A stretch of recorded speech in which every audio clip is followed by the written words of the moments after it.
हम लोग श्रवण कर रहे थे श्री नित्यानंद प्रभु जीव गोस्वामी को नवदीप धाम की परिक्रमा करा रहे हैं। तब मायापुर के दर्शन कराए।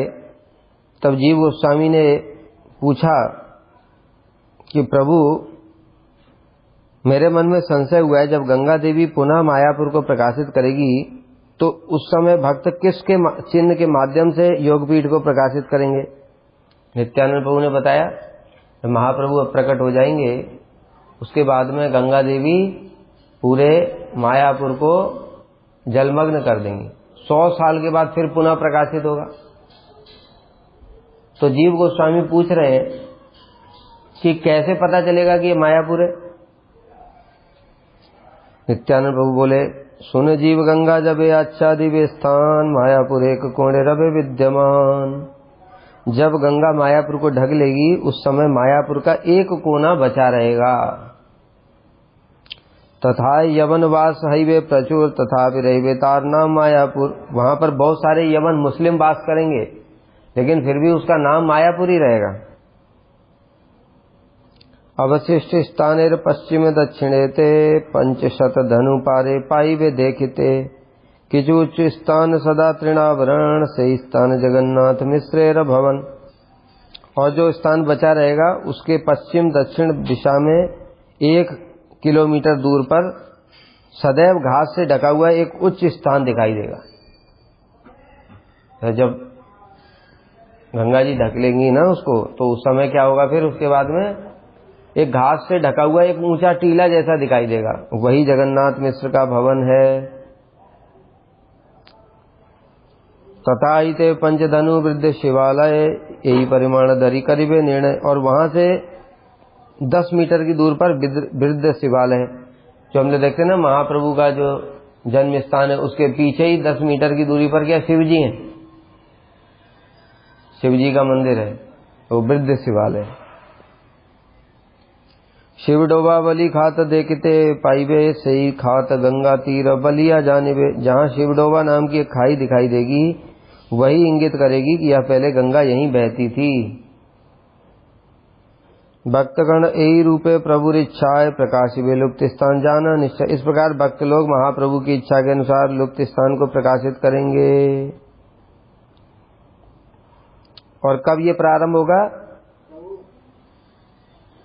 प्रभु शताब्दी चतुष्टयंत जबे लुप्त तीर्थ उद्धारे यत्न हवे जबे। 400 साल के बाद, महाप्रभु के आविर्भाव के 400 साल के बाद में यह कार्य प्रयास प्रारंभ होगा। तब फिर जीव गोस्वामी ने दूसरा प्रश्न पूछा। श्री जीव बले न प्रभु बला एखान अंतरदीप नाम यथार्थ कारण। प्रभु ये बताइए, इसका नाम अंतरदीप क्यों है? तब नित्यानंद प्रभु कह रहे हैं, प्रभु बोले, यही स्थाने द्वापरेर शेषे तपस्या करील ब्रह्मा गौर कृपा आशे। इस स्थान में द्वापर के अंत में ब्रह्मा जी ने तपस्या करी थी कठोर। हमने ये कथा पहले ही बता चुके हैं कि किस प्रकार से ब्रह्मा जी ने भगवान के चरणों में अपराध किया, उनके बछड़ों को, उनके सखाओं को चुराया। उस कारण से फिर ब्रह्मा जी का मन अत्यंत खिन्न हो गया और इसलिए फिर वो अंतर ही अंतर प्रायश्चित करने लगे और उन्होंने यहां आकर के तपस्या करी थी।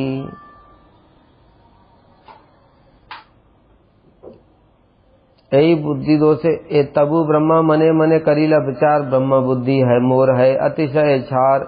ब्रह्मा जी ने मन में सोचा, अरे मेरी ब्रह्म बुद्धि बड़ी घृणित है, तो प्रायश्चित किया। इस दोष बुद्धि के कारण मैं कृष्ण प्रेम से रहित हो गया।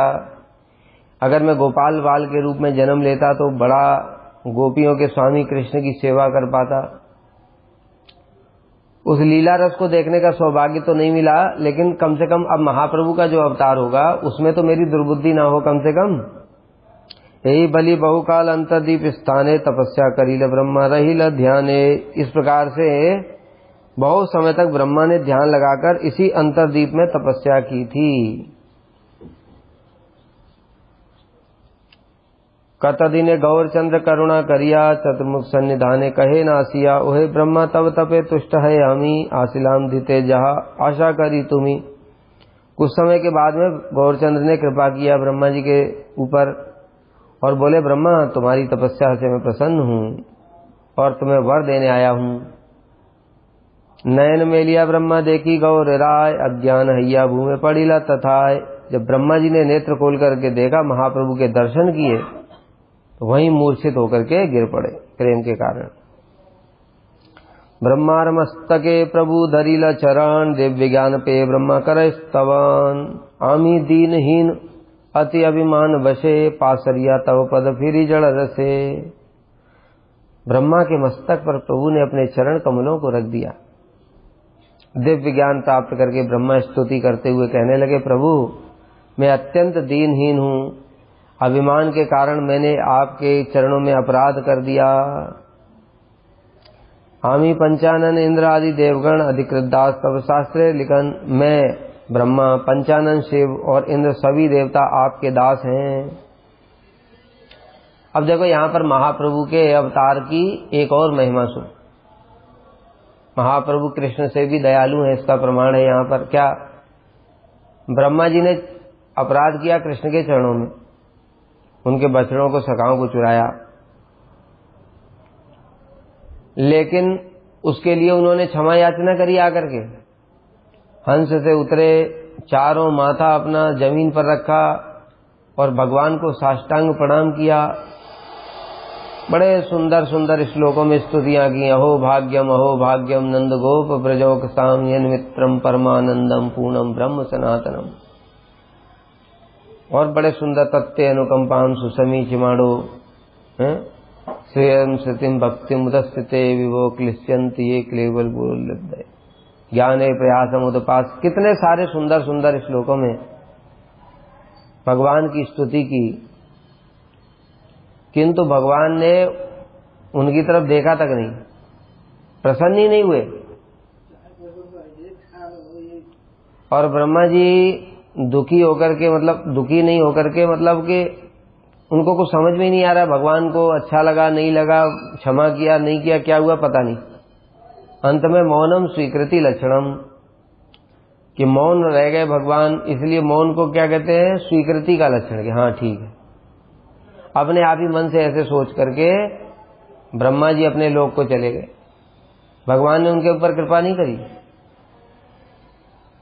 किंतु महाप्रभु को देखो, महाप्रभु ने स्वयं ब्रह्मा जी के चरणों, मस्तक के ऊपर अपने चरणों को रख दिया। इसलिए महाप्रभु अत्यंत दयालु।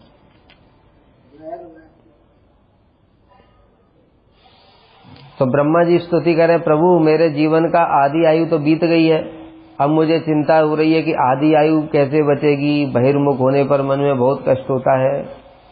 50 साल तो बीत गए ब्रह्मा जी के, 100 साल उम्र है, 50 साल बीत गए, 50 साल बचे हैं। आपके चरणों में यही प्रार्थना है कि मैं आपकी प्रकट लीला में आपका परिकर बन करके आऊं। ब्रह्मा बुद्धि दूरे जाए हे न जन्म पाई, तुम्हार संगीत था कि तब गुण गाई। ब्रह्मा बुद्धि मेरी जो है वो दूर हो जाए और आपके चरणों की कृपा प्राप्त हो। इस प्रकार से ब्रह्मा जी ने प्रार्थना करी। तब महाप्रभु बोले, ब्रह्मार प्रार्थना सुनी गौर भगवान, तथास्तु बलिया वर करिले न दान। ब्रह्मा की प्रार्थना सुनकर के भगवान ने तथास्तु कह दिया। उनके ब्रह्मा जी के चरण, सिर के ऊपर चरण रख दिए अपने। कितने सौभाग्य की बात है, भगवान के चरण बड़े दुर्लभ है। जे समय मम लीला प्रकट हईवे, यवनेर गृह तुम्ही जन्म लभिवे। जब तुम मेरी लीला होगी उस समय तुम यवन के घर में जन्म लोगे। आपना के हीन बलि हईवे गयान, हरिदास हवे तुम्ही शून्य अभिमान। सब समय अपने आप को दीनहीन समझोगे, क्योंकि इस जन्म में ब्रह्मा पद का अभिमान है, उस जन्म में क्या रहेगा?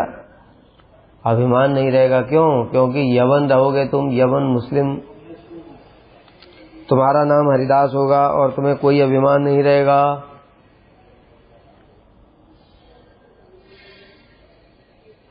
तीन लक्ष हरि नाम जीवाग्रे नाचिवे, निर्याण समय तुम यहाँ के देखिए। तुम्हारी जीवा पर नित्य प्रति 3 लाख नाम होगा और निर्याण के समय तुम्हें मेरे दर्शन प्राप्त होंगे। क्या सौभाग्य है। यही तो साधन बले द्विपरार्ध से पावे नवदीप धाम मजी नित्य रसे। और इस साधन के बल पर जो तुमने यहाँ पर कौन सा साधन किया, जो तपस्या करी नवदीप में, तो द्विपरार्ध के अंत में इस नवदीप धाम को प्राप्त करोगे तथा नित्य रस में निमज्जित होगे। ब्रह्मा जी के ऊपर महाप्रभु ने इतनी दया करी, और कृष्ण ने तो दया करी नहीं, बिल्कुल भी देखा तक नहीं, बताओ। और महाप्रभु ने तो बिल्कुल दया का पूरा भंडार ही खोल दिया। कह रहे हैं कि तुम हरिदास बनोगे, मेरी लीला में सहायता करोगे, 3 लाख नाम करोगे, अंतिम समय में तुम शरीर छोड़ने के टाइम मेरे दर्शन होंगे, और ब्रह्मा की उम्र पूरी करने के बाद तो मेरे धाम में भी आ जाओगे। लो, इसीलिए कहते महाप्रभु के चरण पकड़ो। होए ब्रह्मा सुन मोर अंतरेर कथा, व्यक्त कबू नाही करिबे शास्त्रे यथा तथा। ब्रह्मा सुनो, मेरी इन बातों को इधर उधर मत बोलना, और शास्त्र में भी नहीं लिखना। महाप्रभु ने खुद बोला है, क्योंकि ये मेरा अवतार अत्यंत गूढ़ है, शास्त्र में भी ज्यादा लिखने की जरूरत नहीं है। भक्त भाव लय भक्ति रस आस्वादिव, परम दुर्लभ संकीर्तन प्रकाश शिव। मैं भक्त का भाव लेकर के भक्ति रस का आस्वादन करूंगा और परम दुर्लभ संकीर्तन को प्रकाशित करूंगा। अन्य अन्य अवतार काले भक्त जत ब्रजे रसे, सवे माता ही व करी रथ। अन्य अन्य अवतारों के समय जितने भक्त थे उन सबको मैं ब्रज रस में निमज्जित कर दूंगा। इसलिए देखो, प्रहलाद महाराज, हरिदास ठाकुर, ब्रह्मा जी हैं, हनुमान जी दास रस के हैं, नारद जी, और जितने भी और जितने भी अवतारों के जो परिकर हैं, उस सबको ब्रज रस में निमज्जित कर दिया। धन्य है। श्री राधिका प्रेम बद्धा मार हृदय, तार भाव कांति लय हई भ उदय। मेरा हृदय राधा जी के प्रेम से वशीभूत है। मैं उन्हीं के भाव तथा अंग कांति को लेकर प्रकट होऊंगा। कि वह सुख राधा पाए आमारे सेविया, से ही सुख आस्वादी व राधा भाव लैया। मेरी सेवा करके राधा जी को कौन सा सुख मिलता है, मैं राधा जी का भाव लेकर के उसी सुख का आस्वादन करूंगा। आज ही हईते तुम्ही मोर शिष्यता लभिबे, हरिदास रूपे मोर सतत सेवी। आज से ही तुम मेरे शिष्यत्व को प्राप्त करोगे और हरिदास के रूप में मेरी निरंतर सेवा करोगे। क्या कृपा है वह। ये तो बली महाप्रभु हईल अंतर्धान, अछाड़िया पड़े ब्रह्मा हैया ज्ञान। इतना कहकर के महाप्रभु तो अंतर्धान हो गए और ब्रह्मा जी प्रेम के मारे मूर्छित होकर के गिर पड़े। हा गौरांग दीन बंधो भक्त वत्सल, कबे वा पाइबो तब चरण कमल। हे गौरांग, हे दीन बंधो, हे भक्त वत्सल, आप मुझे कब अपने चरण कमलों की कृपा प्रदान करेंगे। यही मत कत दिन कांदिते कांदिते, ब्रह्म लोके गेल ब्रह्म कार्य संपादिते। इस प्रकार से कई दिन तक ब्रह्मा जी अंतर्दीप मायापुर में रहे, रोते रोते अपना दिन बिताते थे महाप्रभु की स्मरण कर करके। और फिर देखने लगे कि कुछ काम भी करने हैं अभी ब्रह्मलोक में जा करके, इसलिए अपने भगवान के द्वारा सौंपे गए कार्य को करने के लिए फिर ब्रह्मलोक में चले गए, सत्यलोक।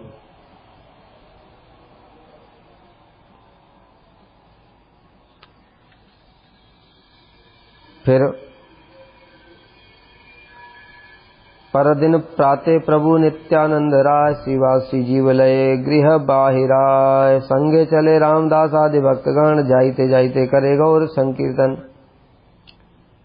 अगले दिन नित्यानंद प्रभु, श्रीवास पंडित, श्री जीव गोस्वामी और रामदास इत्यादि अनेक भक्तों को साथ लेकर के गौर संकीर्तन करते हुए चल रहे थे।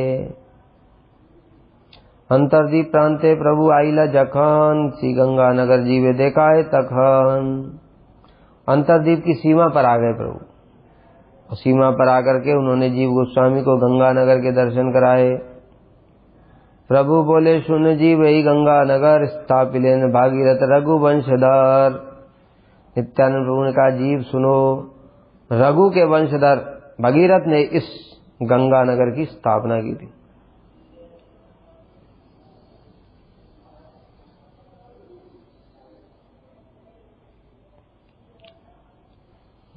रघुवंश में कौन हुए?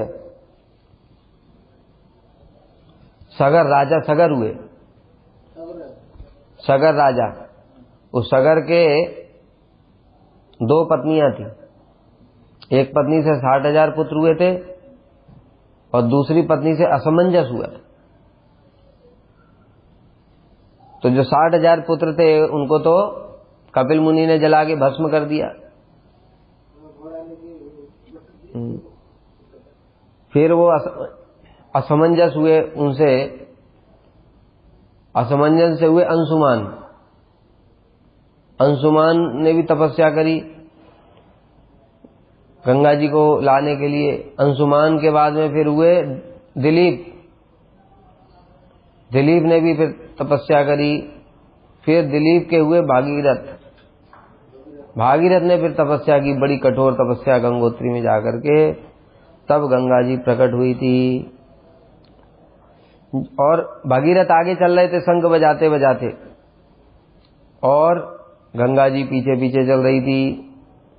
जब गंगा भागीरथी आइला चलिया, भागीरथ जाए आगे शंख बजाइया।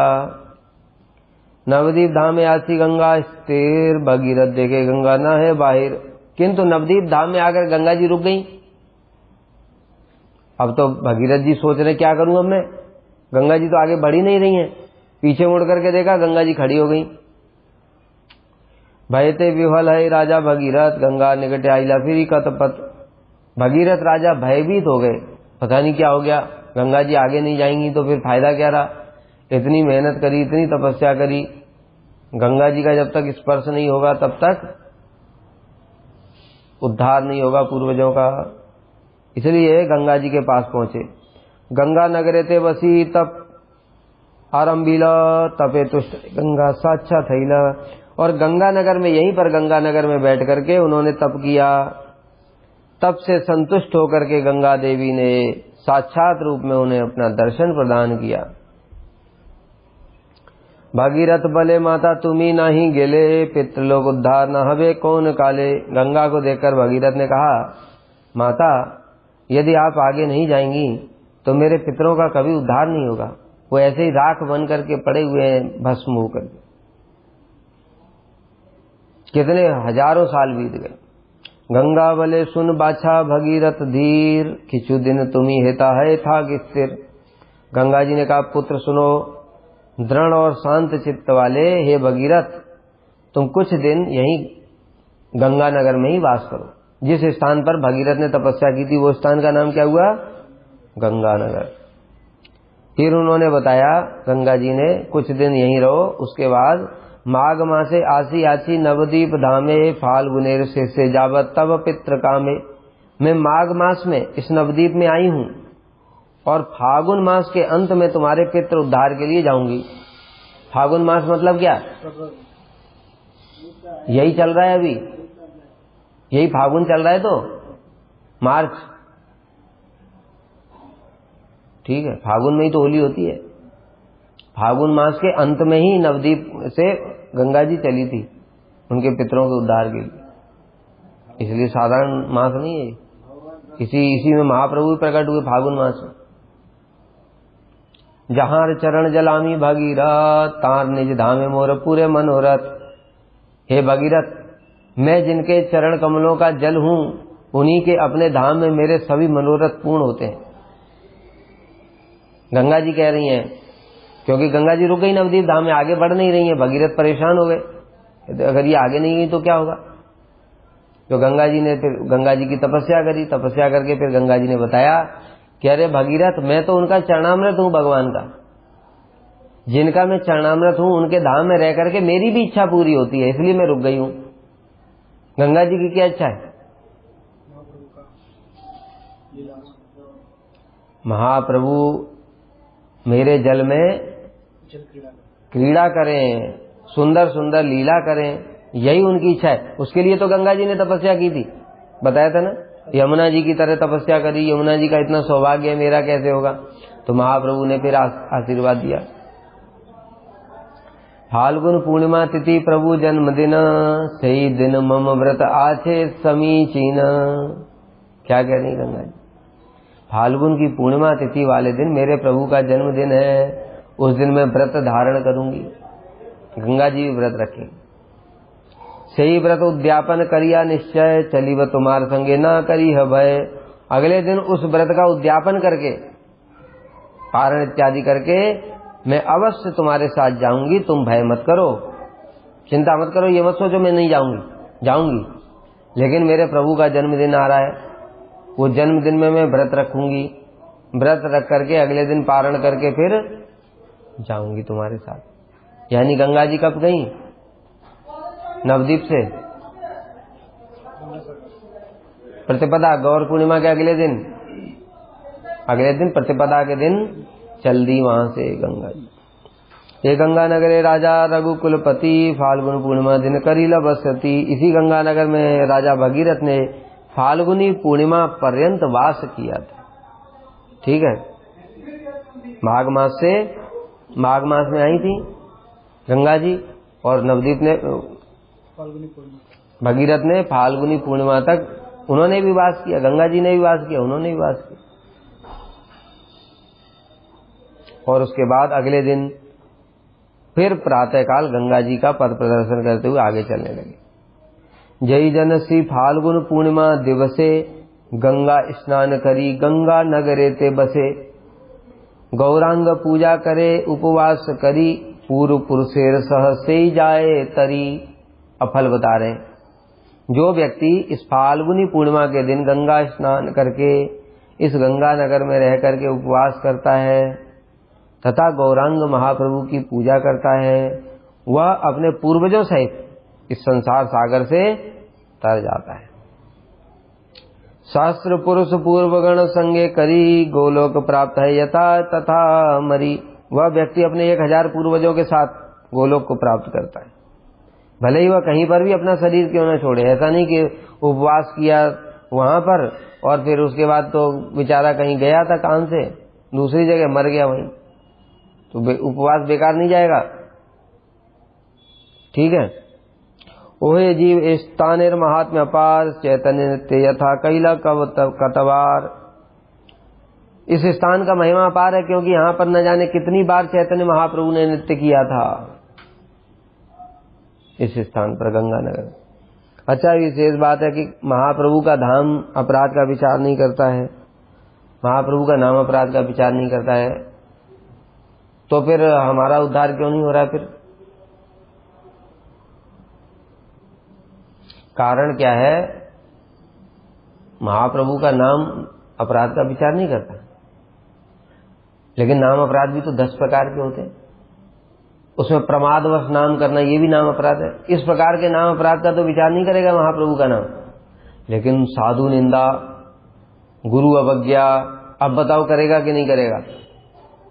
जरूर करेगा, क्योंकि महाप्रभु में उनके नाम में कोई अंतर है क्या? कोई अंतर नहीं है।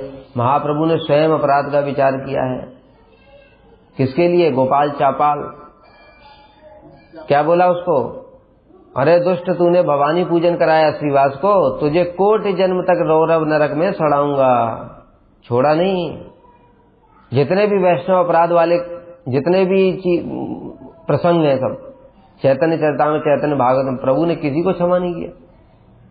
ठीक है, इसलिए यहाँ पर नाम अपराध भी समझना चाहिए। छोटा मोटा नाम अपराध मतलब जैसे प्रमादवश नाम करना, किसी क्या कहते हैं अश्रद्धालु व्यक्ति को नाम देना, नाम का उपदेश करना, ये भी नाम अपराध है ना, 10 नाम अपराध। इस प्रकार के अपराध तो प्रभु छोड़ देंगे। गुरु अवज्ञा किया फिर क्यों छोड़ेंगे? गुरु कौन है? साक्षात भगवान का ही प्रकाश है। वो तो महाप्रभु की सेवा का उपदेश देते हैं, और उनके ही चरणों में अपराध करोगे तो फिर कैसे क्षमा करेंगे? इसलिए हमारे अपराध वैसे भयंकर वाले हैं। छोटे मोटे अपराध होते उस प्रकार के तो अब तक क्षमा हो जाते महाप्रभु के नाम से, महाप्रभु के नाम से। ये ऐसा मुझे लगता है। ठीक है। क्योंकि महाप्रभु ने अपनी माता जी को भी नहीं छोड़ा, कि अद्वैत प्रभु के चरणों में अपराध किया ना, इसलिए कहा सची माता को प्रेम नहीं दूंगा। फिर सची माता ने अद्वैताचार्य जी के जब प्रेम में मूर्छित होकर गिर पड़े तो उनकी चरण धूलि अपने माथे से लगा ली, तब प्रभु ने क्षमा किया। यद्यपि सची मैया कौन है? यशोदा मैया है, उनका कोई अपराध नहीं है। अद्वैताचार्य जी तो ये सुन के ही कान बंद कर लिए उन्होंने। लोगों ने जाकर के बताया प्रभु सची माता को प्रेम नहीं दे रहे। कहते क्यों? कह रहे हैं कि अद्वैताचार्य जी के चरणों में अपराध हो गए। कहते कान बंद कर लिए, मैं ऐसी बात नहीं सुनना चाहता। अरे सची मैया साक्षात यशोदा माँ है, वो साक्षात भक्ति जननी है। अरे जहां से महाप्रभु का आविर्भाव हुआ उनके चरणों में उनका कोई अपराध हो सकता है क्या? संभव ही नहीं है। और अद्वैताचार्य जी प्रेम में आविष्ट हो गए, सची माता की महिमा गान करते करते प्रेम में आविष्ट हो गए, और आविष्ट हो गए, मूर्छित हो गए, गिर पड़े। उसी समय सची माता ने चरण धूलि ली।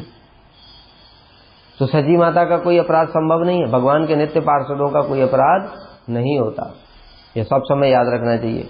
लेकिन फिर भी महाप्रभु शिक्षा दे रहे हैं कि वैष्णव अपराधी को छोड़ूंगा नहीं। देवानंद पंडित को भी ऐसे ही, जब तक उसने अपराध के लिए क्षमा याचना नहीं करी तब तक उनको क्षमा नहीं किया।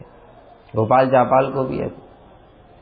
तो इसलिए हमारा ये कारण है कि अगर छोटे मोटे अपराध होते, नाम अपराध, तो हो जाते क्षमा।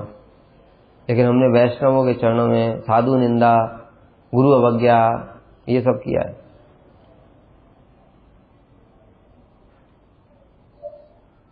गंगादास गृहयार संजय आलय, ए देख दृष्ट है सदा सुखमय। गंगादास जी, ये गंगानगर में बता रहे, गंगादास जी का घर देखो और संजय के उन घरों को देखो जो दर्शन मात्र से ही सदैव परमानंद प्रदान करते हैं।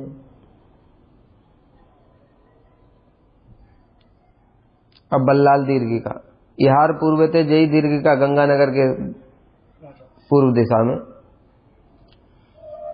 सुंदर बड़े दीर्घिका मतलब बड़ा जलाशय।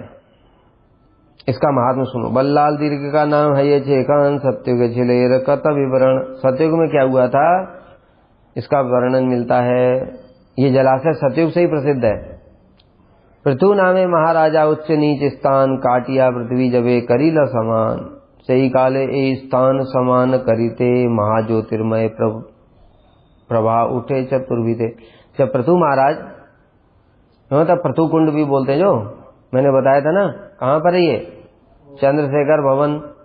चंद्रशेखर भवन क्या है? चैतन्य मठ, जहाँ जो प्रभुपाद ने स्थापित किया उसको चैतन्य मठ कहते हैं। वो चंद्रशेखर भवन था। उसके राइट में जो गली गई है रोड, वो रोड के लेफ्ट साइड में राइट साइड वही पृथु कुंड है। पृथु कुंड, उसको ही बल्लाल दीर्घ का कह रहे हैं। तो वहीं पर पृथु महाराज आए थे, उसके सामने मुरारी गुप्त का श्रीपाठ समतल करवा रहे थे ऊंचे नीचे स्थानों को। जब उनके कर्मचारी इस स्थान को समतल करने के लिए आए तो उन्होंने इस स्थान से महाज्योतिर्मय प्रभा निकलते हुए देखे। तो कर्मचारियों ने राजा को बताया।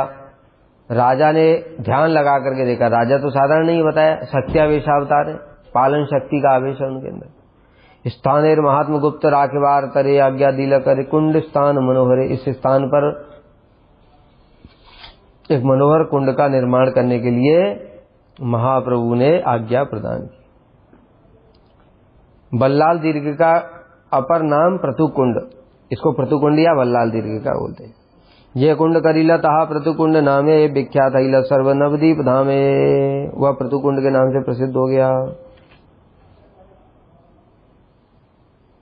परे से स्थाने श्री लक्ष्मण सेन वीर, दीर्घ का खनन कैला बड़े गंभीर। कुछ समय के पश्चात में लक्ष्मण सेन राजा ने उस कुंड को खुदवाकर उसे बहुत गहरा बनवा दिया।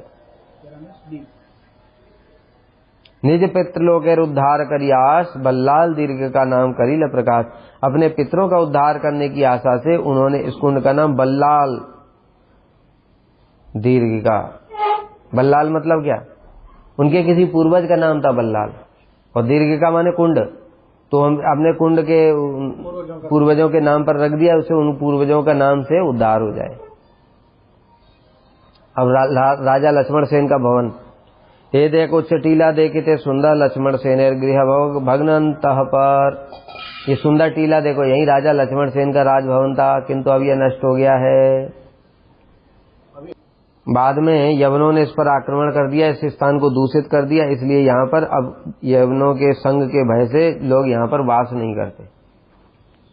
यही स्थान है अहिला मूर्ति अपमान, अतः भक्तगण छाड़े स्थान। यहाँ पर श्री मूर्ति का अपमान हुआ था, इसलिए भक्तों ने इस स्थान को छोड़ दिया। एतावली नित्यानंद गर्जिते गर्जिते आइलेन सिमुलिया ग्राम सन्निहिते। इतना कहकर के नित्यानंद प्रभु गर्जन करने लगे, यवनों के प्रति गुस्सा आ गया उनको, उन्होंने मूर्ति का अपमान किया था उस स्थान। श्री विग्रह, हाँ, सीमंत द्वीप में आ गया।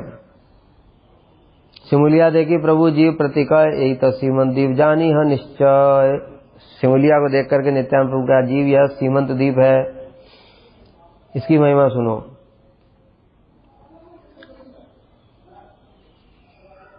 काले यही द्वीप गंगा ग्रासी वे सकल रही वे केवल एक स्थान सुनिर्मल। गंगा जी के दक्षिण तट पर नवद्वीप की सीमा पर एंड पर सीमंत द्वीप है। काल के प्रभाव से जब गंगा जी पूर्ण रूप से इसको डुबो देंगी तो केवल ये सीमंत द्वीप ही बच जाएगा वो।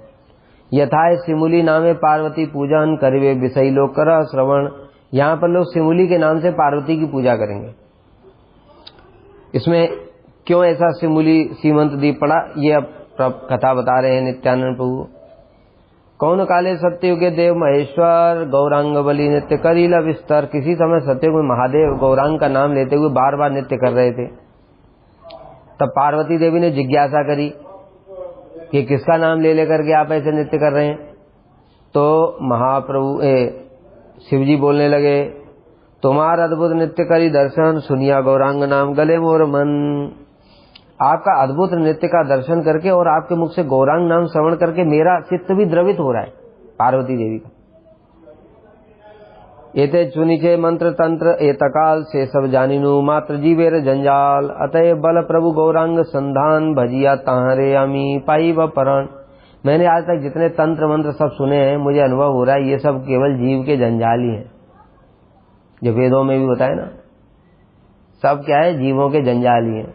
वेद भी क्या है, त्रैगुण्य विषया वेदा। इसलिए प्रभु आप मुझे गौरांग के विषय में बताइए जिससे मैं भजन करके उनका उद्धार पाऊं। तब पार्वती के वचनों को सुन करके महाप्रभु का स्मरण करके शिव जी कहने लगे, आद्या शक्ति तुम ही हो राधा अंश, तुम्हार बलिव तत्वगुण अवतंश। तुम राधा जी की अंश हो, इसलिए मैं तुम्हें बताऊंगा। राधा जी की अंश मतलब स्वरूप शक्ति। पार्वती कौन है, दुर्गा देवी महामाया है ना, वही तो स्वरूप शक्ति का छाया कौन है, महामाया। राधा जी कौन है, स्वरूप शक्ति। राधा भाव लय कृष्ण कलित एक बार, मायापुरे सची गर्भे हवे अवतार। इस कलयुग में श्रीमती राधा जी के भाव को लेकर के कृष्ण आएंगे और सची देवी के गर्भ से अवतरित होंगे। स्वयं संकीर्तन में निमग्न होकर के महाप्रभु पात्र का विचार किए बिना जन साधारण को प्रेम वितरण करेंगे। यही प्रेम वन्य जले जे जीवना भासे, धिक्तार भाग्य देवी जीवन बिलासे।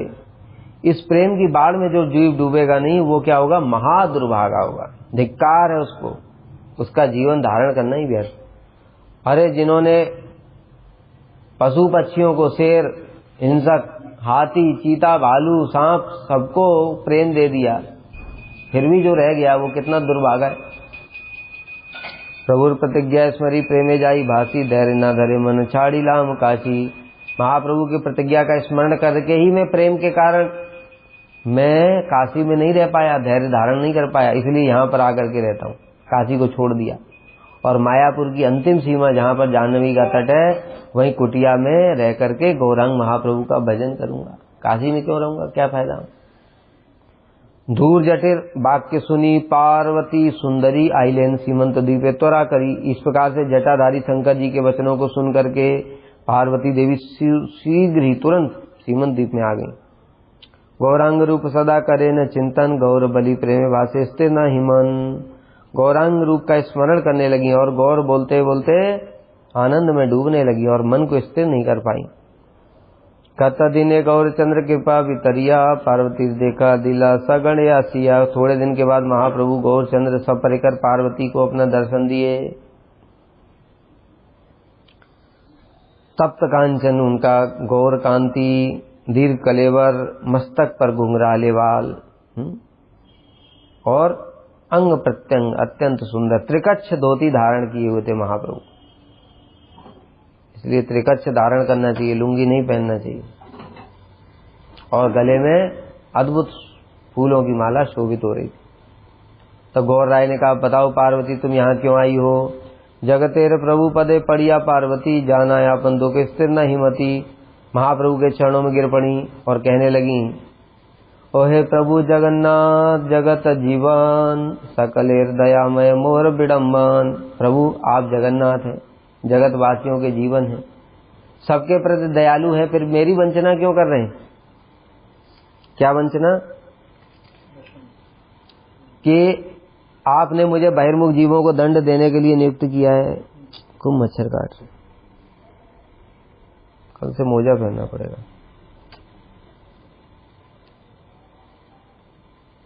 आपने मुझे बहिर्मुख जीवों को दंड देने के लिए, महामाया आमी थागी सही काजे संसार पातिया, तुम्हारा अनंत प्रेम वंचित हैया।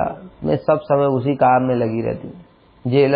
जेल में जाके कैदियों को, चोर आया उसकी पिटाई करो, मर्डरर आया उसकी पिटाई करो। ये जीवन है, कितना परेशान हो जाता है बेचारा, सब समय चोर गुंडे डाकू। हम लोग भी कौन है? वही है संसार कारागार में। हम लोग आए तो इधर कौन है? माया देवी पिटाई कर रही धनाधन, लेकिन माया देवी को पिटाई करने में कोई आनंद थोड़ी आता है। तभी कह रही है, मैं आपके प्रेम से वंचित रह जाती हूँ, सब समय इसी काम में लगी रहती हूँ। लोके बले यथा कृष्ण माया नहीं तथा, हमें तबे बहिर्मुख है नु सर्वथा। के मने देखी बा प्रभु तुम्हारा बिलास, तुम्ही न करी ले पता है नु निराश। सभी लोग कहते जहाँ कृष्ण वहाँ माया नहीं रहती। अब बताओ मैं आपके पास कैसे रहूं? आप जाएं वहाँ मैं नहीं रह सकती। यदि यह सत्य है तो मैं सब समय आपसे बहिर्मुख ही रहूंगी क्या? फिर सब समय आपके चरणों से मुझे तो दूर ही रहना पड़ेगा। शास्त्र भी ऐसे ही कहते, जहाँ कृष्ण वहाँ माया नहीं रहेगी। है विलज्जमान यशिस्ता तुम इच्छा बुते होंगे।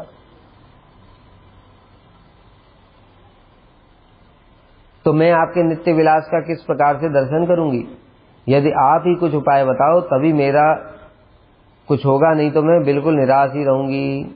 एतबली पार्वती गौर पद धूली, सीमंते लैला सती करिया कुली।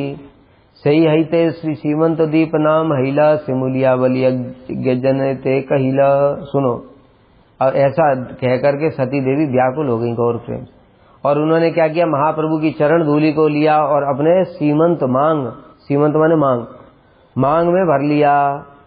इसी कारण से इस स्थान का नाम सीमंत द्वीप हुआ। और जगत के लोग जानते नहीं, इसलिए इसको सिमुलिया कहते हैं। अरे उसका जो बिगड़ा हुआ नाम, गौरांग चंद्र तबे प्रसन्न हैया, बलीला पार्वती सुन कथा मन दिया। पार्वती की कथा सुनकर के महाप्रभु प्रसन्न हो गए। कहा, सुनो तुम्ही मोर भिन्न नव शक्ति सर्वेश्वरी, एक शक्ति दुई रूप मम सहचरी। तुम मेरी भिन्न शक्ति नहीं हो, तुम मुझसे अलग नहीं हो, एक ही शक्ति है, वो दो रूप धारण करती है। एक तो स्वरूप शक्ति हो गई योग माया, और उसकी छाया माया। स्वरूप शक्ति के रूप में तुम कौन हो? मेरी प्रिया राधा जी हो। स्वरूप शक्ति बताए, स्वरूप शक्ति थे तुम ही राधिका अमार। बहिरंगा रूप है राधा तुम्हारे विस्तार, बहिरंगा रूप में राधा जी तुम्हारे रूप में विस्तार करती। तुम ही नहीं ले मोर लीला सिद्ध नहीं है, तुम ही योग माया रूपे लीला ते निश्चय। उनके स्वरूप को बता रहे हैं, तुम लीला में योग माया के रूप में मेरा लीला संपादन करती हो। ब्रज में पौर्णमासी रूप में हो तुम नित्य विराजमान, और नवदीप में प्रौढ़ माया के रूप में क्षेत्रपाल शिव के साथ में रहती हो। ये तबली गौरांग हिला दर्शन प्रेमाविष्टा पार्वतीर मन। इतना कहकर के महाप्रभु तो अंतर्धान हो गए और पार्वती देवी का मन प्रेम में आविष्ट हो गया। सीमंतिनी देवी रूपे रहे एक बीते, प्रौढ़ा माया मायापुरे रहे गौर प्रीते। तो गौर प्रेम में निमग्न पार्वती देवी यहाँ पर सीमंतिनी देवी के रूप में रहती हैं, और प्रौढ़ा माया योग माया के रूप में मायापुर में रहती हैं। कहाँ पर? नवदीप।